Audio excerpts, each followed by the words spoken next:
In the world of professional wrestling, WWE has long been seen as the mountaintop every wrestler dreams of conquering. However, that spotlight doesn't always come with a real chance to shine. Many talented performers have been overlooked, trapped in half-baked storylines or bland gimmicks, until they found freedom in AEW, a place that thrives on creativity and individuality. Here, they not only revived their careers but also proved their true worth. Let's take a closer look at 15 AEW stars who were shockingly underutilized in WWE. Lance Archer, the nearly 7-foot nightmare.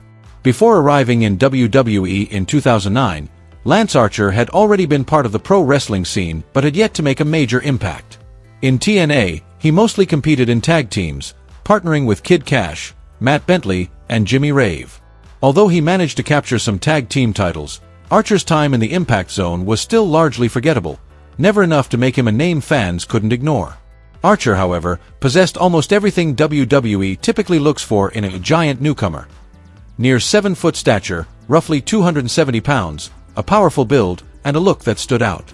After signing, he was sent to Florida Championship Wrestling, WWE's developmental system, before being promoted to ECW.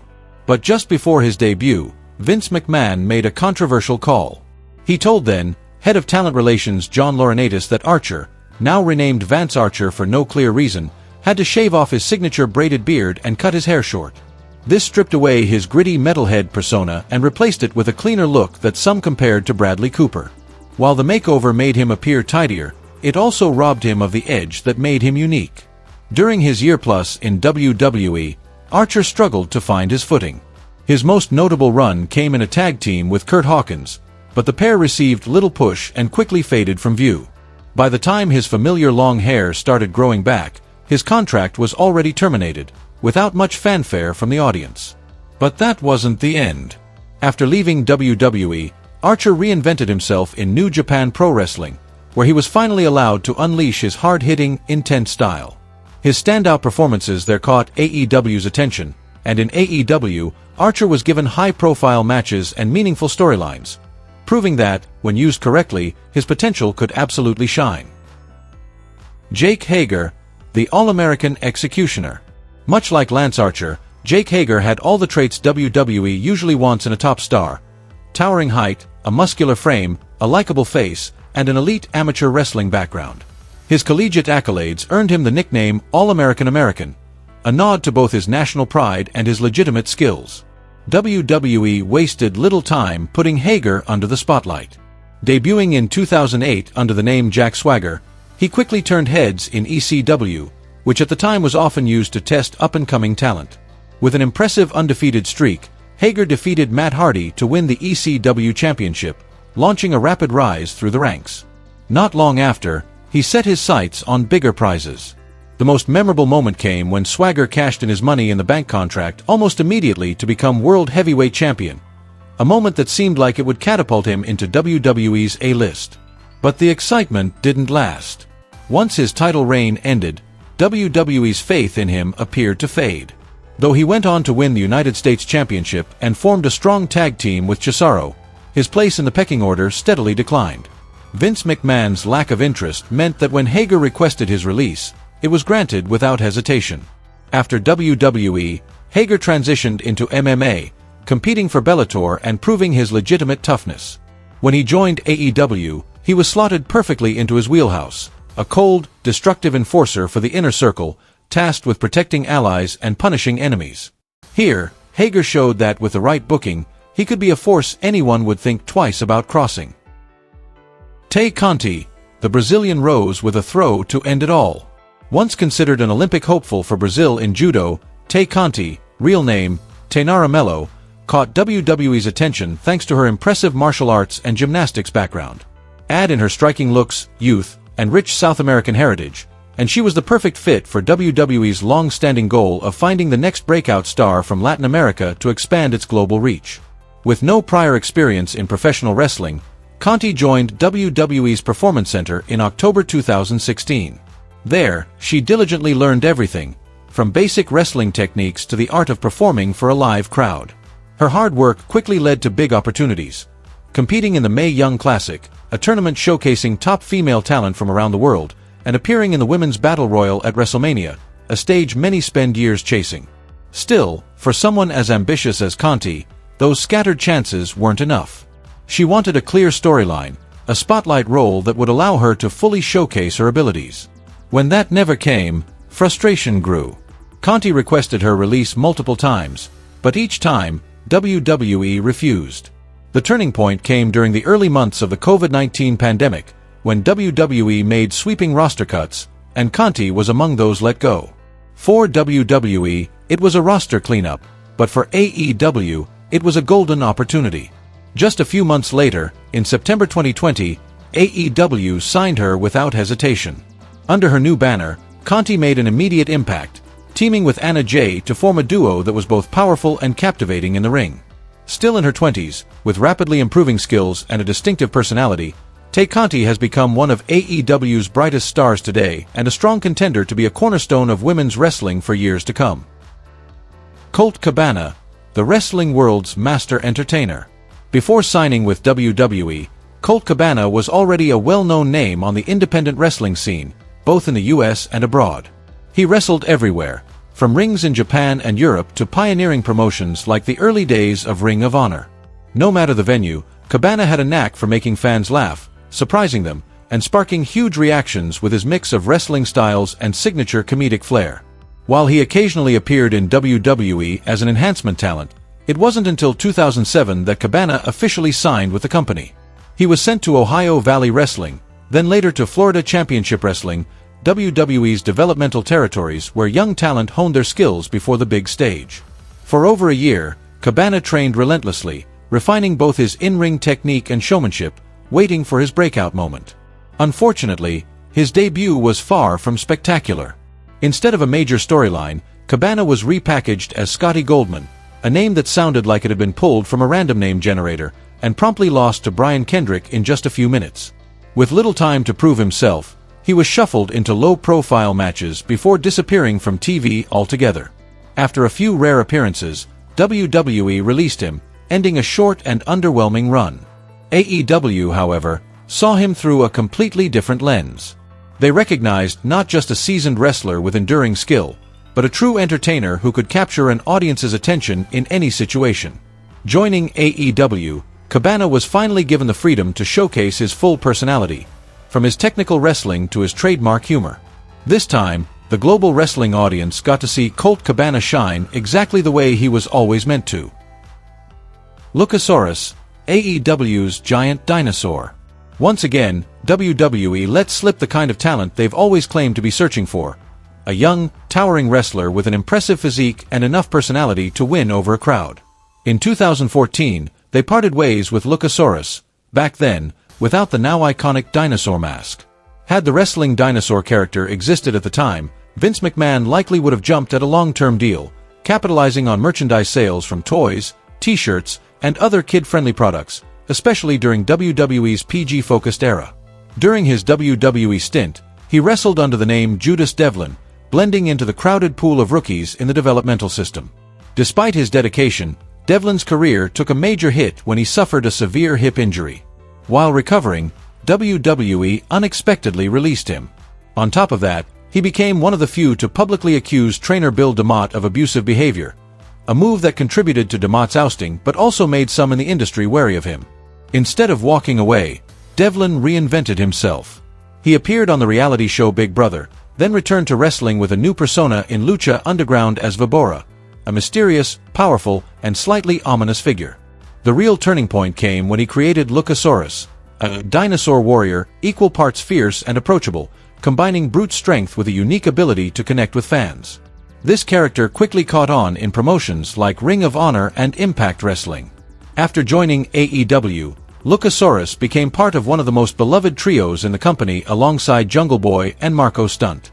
His blend of entertainment value, versatile in-ring style, and commitment to his character turned him into the star WWE never capitalized on, one who, had they done so, might already be a global icon. Pac, the Wasted Night Warrior of WWE. If there's anyone on this list who's the polar opposite of fan-friendly, it's Pac. Before arriving in AEW, he wrestled in WWE as Neville, racking up plenty of accomplishments. NXT champion, cruiserweight champion, and delivering spectacular performances that left audiences stunned. Still, looking at his entire run, it's hard to deny WWE squandered the chance to make him a true main event star. Pac has never been the type to simply accept his fate. In 2017, after being stuck in 205 Live, a show WWE kept largely isolated from its main programming, he famously refused to wrestle just before a Raw taping. In the wrestling business, that's a near unforgivable move, one guaranteed to infuriate Vince McMahon. But Pac had made up his mind. He'd rather sit out the remainder of his contract, frozen for nearly a year, than keep working storylines he didn't believe in. Once free, Pac returned to Dragon Gate in Japan, regaining his spot as a top attraction. But the biggest shift came with the birth of AEW. At the company's inaugural press conference, Pac showed up in full gear, eyes cold, radiating the aura of someone ready to challenge anyone. It wasn't just a debut, it was a declaration of war. AEW immediately put the Bastard in high-profile matches, where he defeated major names like Adam Page and Kenny Omega. His rare mix of raw athleticism, flawless aerial technique, and icy demeanor quickly made him one of AEW's most dangerous players. Looking back, WWE's decision to leave a complete package like Pac stuck in meaningless 205 live feuds with Enzo Amore was a major blunder. Pac isn't just a great wrestler, he's proof that when a performer is given control over their character and story, they can reach the top without needing WWE's name behind them. Serena Deeb, the forgotten technical master. Among AEW's most remarkable comeback stories, Serena Deeb's return stands out as proof of how a talent can be wasted, only to shine even brighter when given the right stage. Before WWE fans ever heard her name, Serena had spent over 7 years competing across the globe, from small venues to major promotions. In 2010, she appeared on WWE TV in a memorable angle, portraying a fan handpicked from the crowd by CM Punk to join the Straight Edge Society. To fit the storyline, Serena agreed to shave her head right there in the ring, an unforgettable, shocking moment. But wrestling careers can be cruelly ironic. Just months after becoming an official member of the faction, WWE fired her for not living the gimmick, specifically for failing to uphold the completely clean lifestyle her character preached. It was one of the rare cases of a wrestler losing their job for not maintaining their persona outside the ring. Undeterred, Serena kept competing in the indie and international scene for another 5 years before stepping away from the ring in 2015. Surprisingly, WWE invited her back 2 years later for the Mae Young Classic. Her performance was strong enough to earn a contract, this time as a full-time trainer at the Performance Center. It seemed she'd settled into shaping the next generation, but the COVID-19 talent cuts ended that chapter. That's when AEW opened its doors.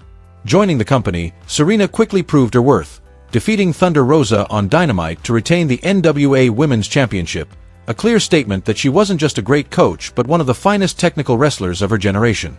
Today, every time Serena steps into an AEW ring, fans witness the fullest version of her, a version WWE never truly utilized. FTR, Tag Team Wrestling's unyielding rebels. If there's one thing fans respect most about FTR, it's that they value creative freedom and professional legacy over million-dollar contracts. While many wrestlers would happily take WWE's massive paychecks, Dax Harwood and Cash Wheeler chose the harder path, leaving to find a place where they could shine on their own terms. Their decision wasn't just about feeling underused. It was about WWE's entire approach to tag team wrestling. In the eyes of Vince McMahon and much of upper management, tag matches were merely a side dish, overshadowed by single stars and personal feuds. Back when they were the Revival, FTR saw this pattern early. Worse yet, they were handed ridiculous, even insulting creative pitches, making it clear that their WWE run would hit a dead end. Instead of settling, they fought for what they believed in. Dax and Cash refused to re-sign, even when the offer was more than enough for long-term security. They left with one mission: to prove tag team wrestling could be the main event and draw crowds if taken seriously. One of their biggest motivations was the dream match against the Young Bucks, a match AEW not only delivered but built into one of the company's cornerstone rivalries. AEW trusted them as pillars of its tag division, and when FTR captured the AEW World Tag Team titles, they cemented themselves as one of the best duos in the world, blending technical precision, smart strategy, and elite in-ring storytelling. Today, FTR aren't just champions, They're a symbol of unwavering conviction and faith in tag team wrestling as an art form. They've shown that sometimes walking away from money to protect your craft isn't just the right choice. It's the only way to build a lasting legacy. Kenny Omega, the star WWE could never have. If Kenny Omega's run in WWE had started at a different time, the history of professional wrestling might have been written in an entirely different way. Unfortunately, Omega and WWE crossed paths during one of the darkest periods imaginable, 2005, when he was sent to the Deep South Wrestling developmental territory. Back then, Deep South wasn't known for producing stars. Instead, it had a reputation for an almost absurdly harsh environment. Under Bill DeMott's leadership, the focus was on exhausting trainees physically rather than developing their skills and in-ring style. Instead of learning how to shine in front of a crowd, Omega endured grueling, repetitive drills and constant tension with the coaching staff. In less than a year, Omega made the decision to leave Deep South, tearing up his contract and openly criticizing the experience. But that departure opened the door to a completely different path, one that was freer and full of promise. It didn't take long for the Best Bout Machine to begin his world tour, conquering the independent scene from North America to Europe, and especially exploding into stardom in Japan. In New Japan Pro Wrestling, Omega became a phenomenon, delivering a string of classic matches that scored sky-high ratings, earning him the label of Dave Meltzer's favorite wrestler and cementing him as a generational icon. WWE tried multiple times to lure him back with tempting offers and big promises. But Omega always refused. In his mind, the path was clear. Team up with Cody Rhodes and the Young Bucks to create something new. AEW, a place where wrestling would be celebrated for what it truly is. Today, as an executive vice president and one of AEW's defining faces, Omega has proven he doesn't need WWE to be a legend. And if you've ever dreamed of seeing him face Baron Corbin at WrestleMania, forget it. The Cleaner chose to write his own story, one WWE could never tell. Jon Moxley, breaking chains to find himself again. Before becoming the purveyor of violence and AEW's blood-soaked icon, Jon Moxley was known to WWE fans as Dean Ambrose. He was one-third of The Shield, the group that reshaped WWE's landscape alongside Roman Reigns and Seth Rollins. In those early years, Ambrose was heavily pushed, capturing the WWE Championship and numerous other titles. But over time, that spotlight began to dim. The storylines grew disjointed, sometimes downright baffling. From a rebellious loose cannon, Ambrose was gradually turned into a goofy, forced comedy character stuck in shallow feuds. At one point, he was booked in segments that bordered on slapstick, eroding the lunatic fringe image fans had once loved. What frustrated him most wasn't just being trapped in meaningless gimmicks, it was losing all control over his character. Everything was dictated by rigid scripts, to the point where he no longer recognized himself on screen. In 2019, after his contract expired, he walked away, rejecting every renewal offer, even those with massive paydays. And then, under his true name, Jon Moxley, he made a shock debut at AEW's Double or Nothing, kicking off a new era in his career. In AEW, Moxley was no longer a puppet for a creative team. He shaped his own image, dark, violent, unrelenting, and fueled by the raw energy of a man who lives for the fight. He quickly became the focal point of the company, defeating Chris Jericho to win the AEW World Championship and elevating the title through a series of brutal wars. Today, Jon Moxley is not only one of AEW's top stars but living proof of what happens when you break your chains to reclaim your identity. WWE lost a true warrior, and AEW has never been luckier to have him exactly as he is.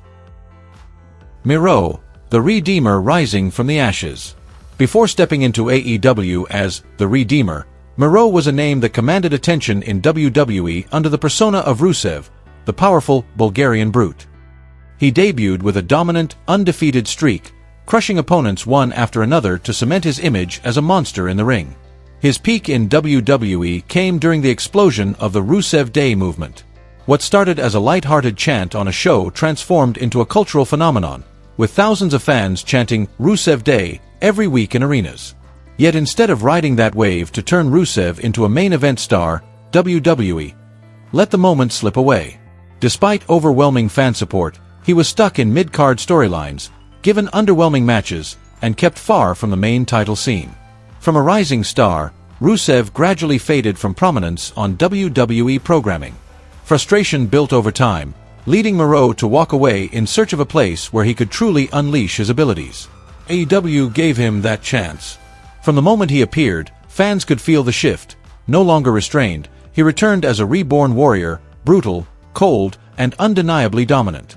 The Redeemer wasn't just a character, it was a declaration of someone knocked down but returning stronger than ever. Miro quickly tore through opponents, captured the TNT Championship, and defended it in intense, punishing battles that thrilled and impressed fans alike.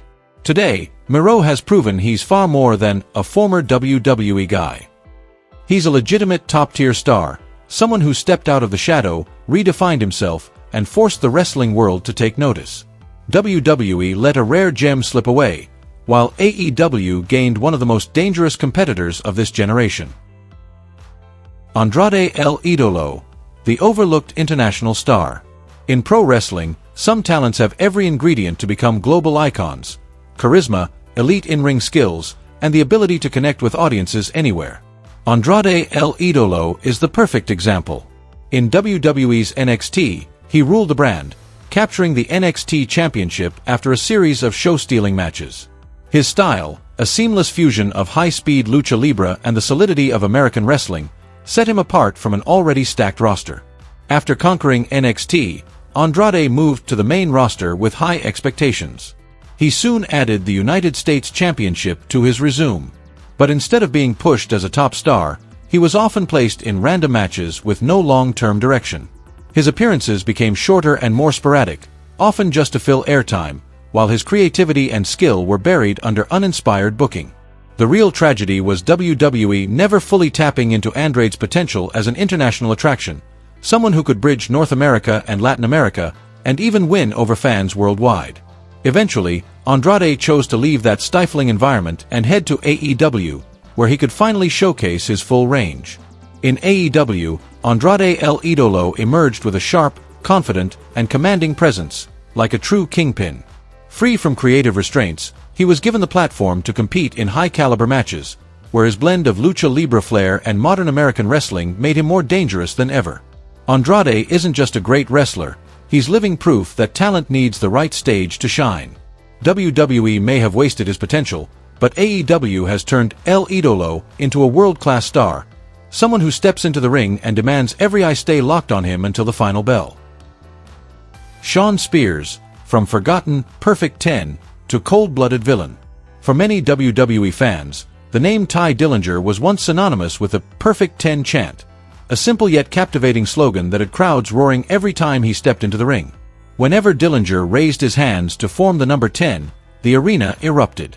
Yet, fan adoration didn't translate into real opportunities from WWE. Although he had memorable moments in NXT and consistent appearances on the main roster, Spears was never given a long-term storyline or the kind of push that could elevate him to the next level. More often than not, he was slotted into short matches, serving as a backdrop for bigger stars. The Perfect 10 gradually became more of a fun gimmick than a foundation for building a main event talent. Eventually, Shawn Spears left WWE in search of a stage where he could truly showcase his personality and skills. AEW became that stage, and it was there the Perfect 10 disappeared, replaced by a cold, calculating, and dangerous persona. In AEW, Spears quickly established himself as a ruthless heel, willing to do whatever it took to win.